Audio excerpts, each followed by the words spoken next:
are you? It's so nice to see you again. I'm doing good, I think. Okay, how was your past week?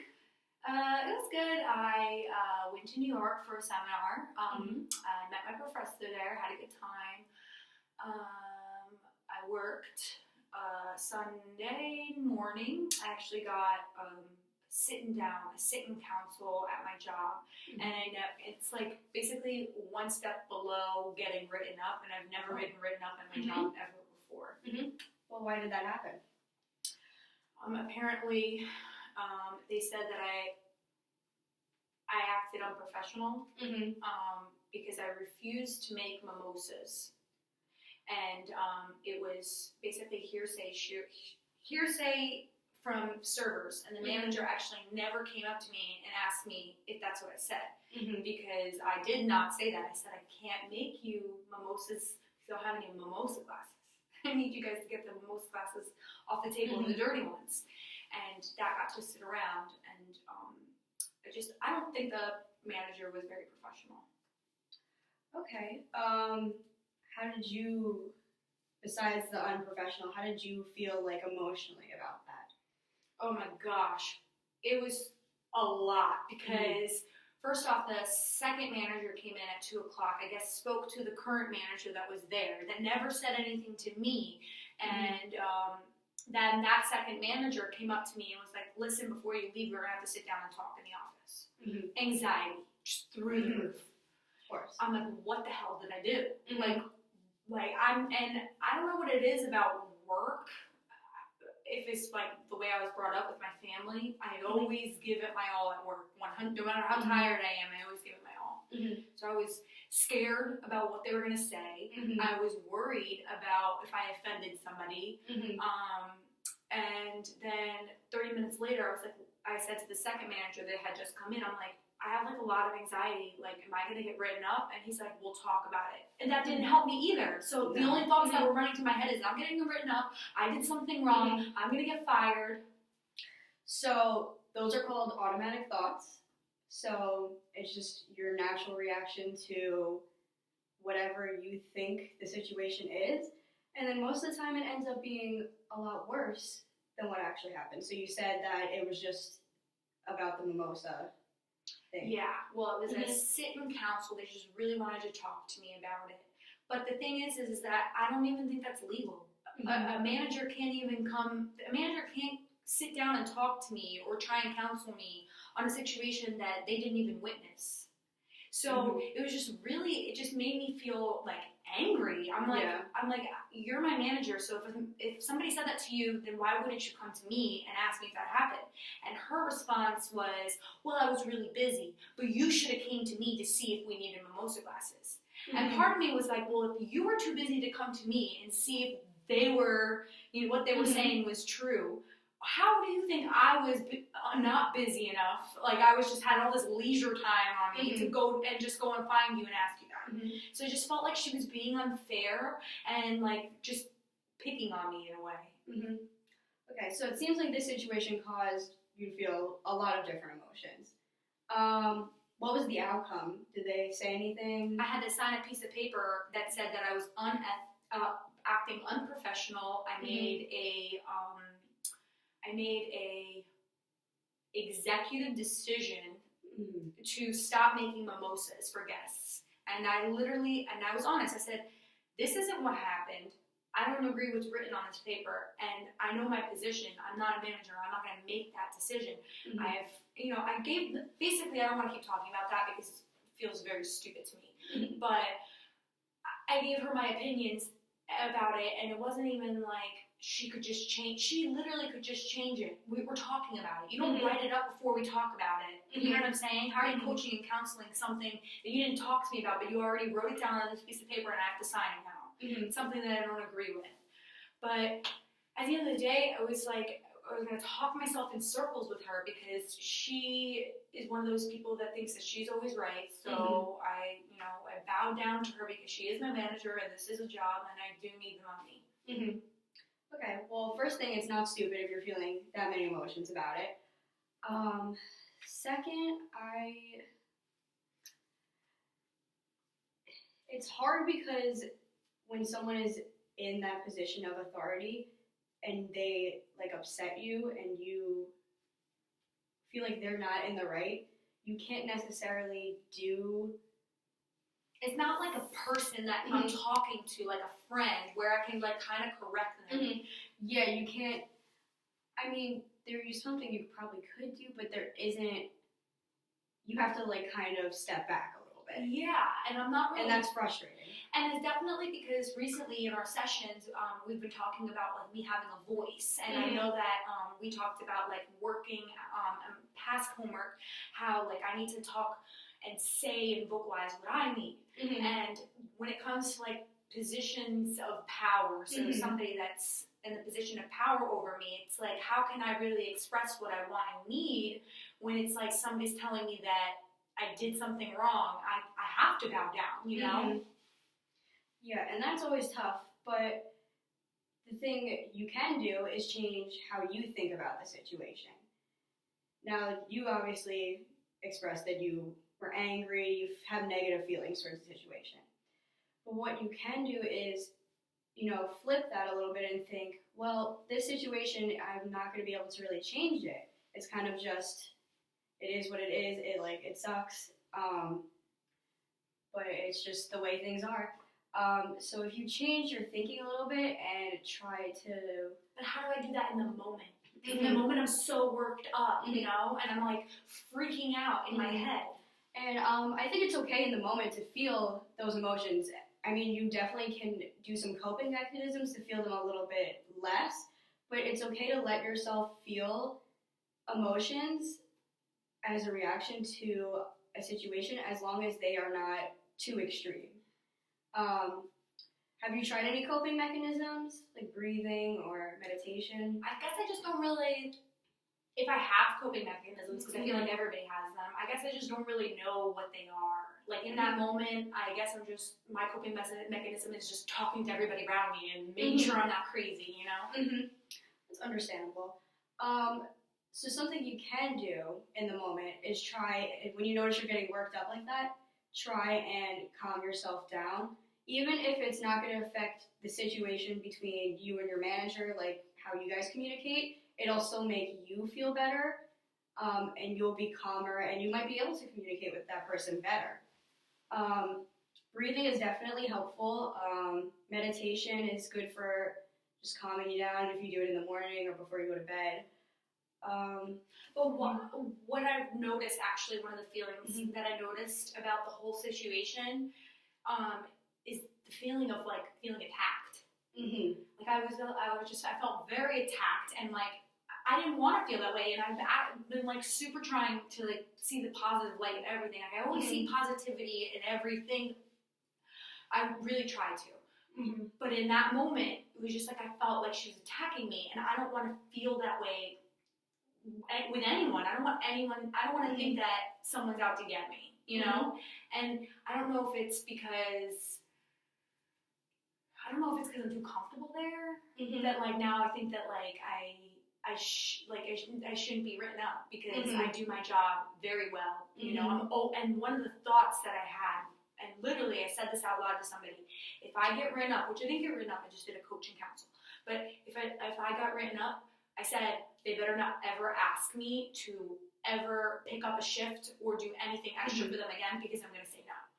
I know that that's not true, but there I go. I jumped to the extreme, and I got so dramatic because I was so upset, and I don't know how to calm myself down in those situations. Like I don't, my thoughts go crazy. Like they're like, I feel like, oh, I even thought about quitting. I felt like walking out like at that moment. Okay, so those are some extreme emotions. Not unusual though, they're understandable. Because it seems like at that point, since you've been there so long and you're so comfortable, it feels personal. Like not just like a work related thing, like there's something personal that they were upset about. Yeah. And I used to work with her for a few months, and then she left, and now she came back, and she remembers like working with me. She used to say that I was this great worker. So I don't know. I always thought I had a great relationship with her. So to feel that is just weird. Okay. Something to kind of consider is maybe she has something going on and she's just taking this out on whoever she can. Mm-hmm. But in the long run, it still doesn't help. I mean, it helps you a little bit, but not as much as finding a way to deal with those emotions. Have you ever felt the whole feeling of being attacked? Have you felt that with any other people in your life besides work? I always felt it, and I have been working on it. I felt it within my relationships when somebody was addressing something about me that was negative. Mm-hmm. And I think that it was so strange because criticism and feedback from my work used to be very I used to be open-minded. Like, what can I do to be better? Mm-hmm. Like, I want to be better. And and now that I feel that I'm more comfortable, almost kind of like relationship-wise, family-wise, that now that criticism and that feedback feels like an attack. A person attacked me, which is the feelings that I feel usually within a relationship when I'm super close to somebody. Mm-hmm. Okay. So in work, I mean, it's hard when you've been there for so long and you've been with the same people, working with them forever. Like, they know you, you're personally, like, friends with them. But also keep in mind that sometimes some people it might only be a work issue. It might only be in their head like, oh, she did this wrong at work, and I have to correct it because I'm the manager. And it might not have anything to do with you. It's just something that happened. Mm-hmm. Why do you think you feel... I don't know. I'm trying so hard to pinpoint. I don't understand where the lines crossed because I remember always being super acceptant.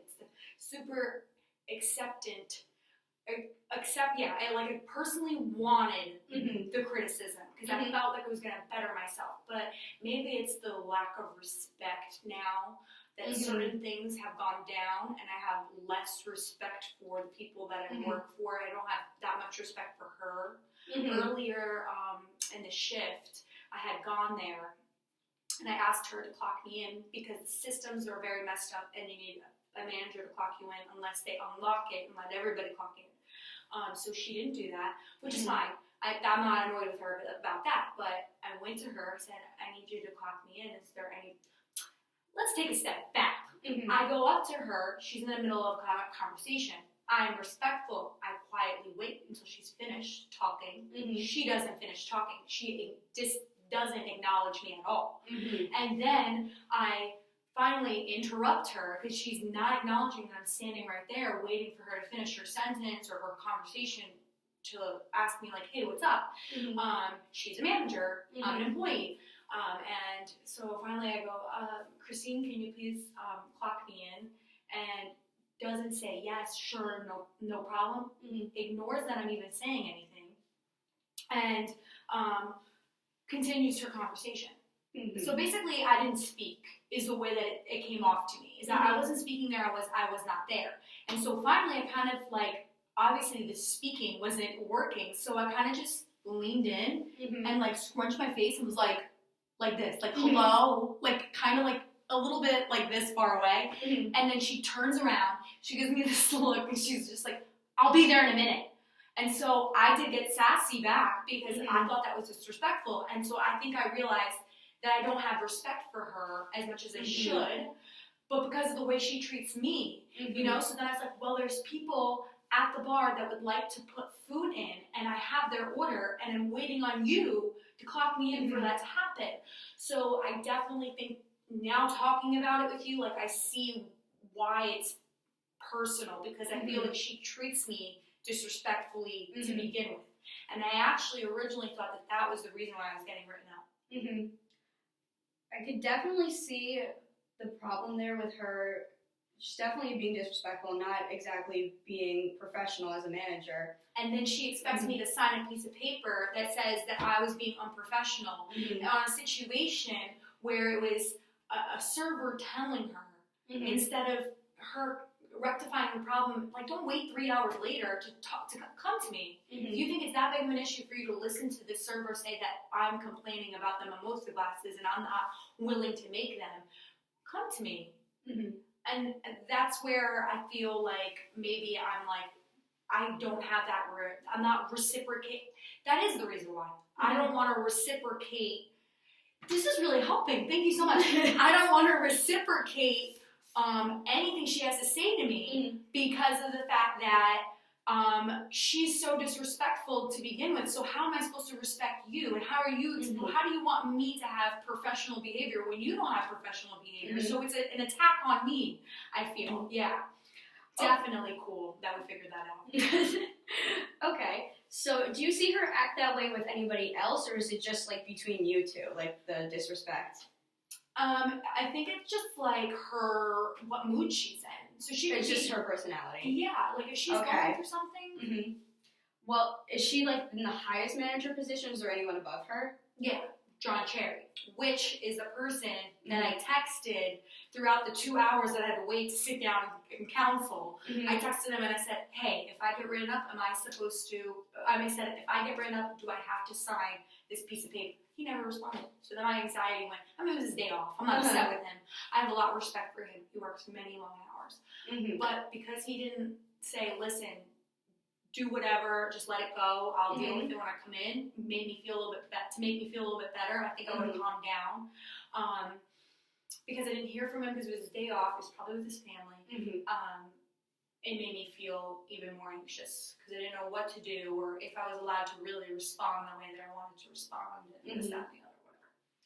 Is he someone you could like go to and talk to if you needed to? Have you tried talking to him about her? And it's my first situation since she's come back where it's been negative. Okay.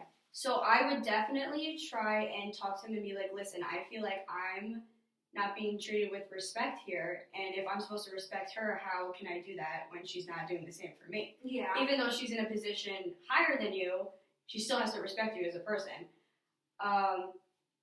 So something you can try and do, though, in the moment when you're feeling panicked like that and he's not answering and she, like, can't tell you why you're in trouble, is kind of just be there in the moment and not focus so much on what's going to happen. It's what you're doing right now, like the people you're helping right now, like the things you have to do right now. And then when that event comes and you have the meeting, then you can deal with the issue then. Yeah, because my whole mood changed the moment that they said they wanted to talk to me. And all those feelings came over me. And I know I'm not negative. I know I'm not a bad worker. And I know that I'm good at what I do. But those negative thoughts came into my mind. And I noticed it as soon as my mood shifted, you know? Okay. Yeah, so definitely something that would help would be being in the moment. Yeah. Because it's understandable to feel anxiety over that when someone's like, oh, I have to tell you something, or we have to meet like later. It's easy to feel anxiety over something like that because you don't know what's going to happen. You don't know what they need to talk to you about. Yeah. But if you just allow yourself to put it out of your mind. For the time. As best as you can. And probably deal with it when it comes. Probably going to require some practice, but it's definitely a good skill to have, is to not worry too much about what's going to happen until it's happening. Because then you're not having that anxiety that's affecting like your work. It might cause you even more problems down the line. So do you think like me just saying to myself like just taking a deep breath like that and being like, okay, well, I still have 2 hours. I'll deal with it when I deal with it. Yes, that would be a good way to cope with it. You can also just like try and think positive about it. Like, what if they were, instead of being like, oh, they're gonna fire me, I should have been like something positive. Yes. So you could just think like maybe this isn't that bad of a situation. Try and think. I know you say you try to think on the brighter side of things, but if you think, how bad can this be? If you know you didn't do anything, if there's nothing that sticks out in your mind that like, oh, like this was a really terrible thing that happened, then it probably isn't as serious as you think. But it's like the fact that I'm only remembering now about like the mood shift and all that, you know, like I'm looking back now at that situation and I can see when the thoughts came in, when my mood changed and all that. But in that moment, I don't know how to recognize that I'm going from 0 to 100 like so fast. Yeah, and that's difficult. Those automatic thoughts are hard to deal with. So something you can try out as homework is the 3-column method. So you set up, you write it down. I mean, you can do it in your phone or on paper. I mean, you can keep it in your head too, but it's probably easier to write it down. So you write the event, the emotions, and your behaviors. And then you can keep track of like my behaviors, like what I'm how you like reacted. Okay. Yeah. Or like how you reacted to it. And then you can keep track of pretty much what sparked this emotion, how you reacted, and you can go back and reflect on it and think, how can I change that? So, because once you start realizing, like, oh, I'm having these emotions, it's easier. Yeah, you can like go back and you can be like, I'm having these emotions again. This is what happened last time, and you can recognize that and try and calm yourself down. Try and prevent yourself from going that far into it. Like sometimes you just need to take a moment and take a deep breath, like a minute to myself. Yes, and just calm down. Yeah. And be like, it's okay. It can't be that bad, and I'll think about it later when it becomes an issue. Yeah. It's also important to consider that if it's not a personal thing between just you two, she's like that with everybody, that it's not, you shouldn't take it as personal. Just, it kind of makes it easier then to like kind of put it out of your mind, because you can just be like, oh, she's like this with everybody, this is her, she's just in a bad mood today, it's nothing personal, and I'll deal with it later. Okay. I'm definitely going to try and do that. I don't know if it's going to like happen overnight or anything, but it definitely takes time and practice, and you have to work towards it, but it's definitely going to benefit you in the long run with dealing with those emotions, especially if she continues to act this way. It would definitely be helpful for you. And I also think you really should talk to the gentleman. Yes, because what she's doing isn't, I wouldn't say is necessarily professional or really something a manager should be doing. If you're in a position of power like that, of like authority, you should be able to deal with people a little bit. Yeah, better. I mean, like more respectfully. Sensitive to it. Like, you know, it's not like you're saying anything too dramatic. But like, why give me the 2-hour warning to stress me out? Yeah. Like, you should have just told me when you took my register, hey, we gotta sit down for a few. And obviously, in that moment, I'm still gonna be panicked or whatever. Yeah, but it's for a short amount. But yeah. So yeah, thank you so much. Today was like really great. I feel so much better. I'm glad, and I hope you can work on those things and then try out that method, 3-column method, and then we can talk again next week and see if any other situations arise, or if you felt better about it, and if you talk to your other manager, how you can work on, maybe she can work on some things, maybe she doesn't even realize that she's being that way. I'll definitely report back to you next week. I'll see you. Thank you so much. Thank you. Bye.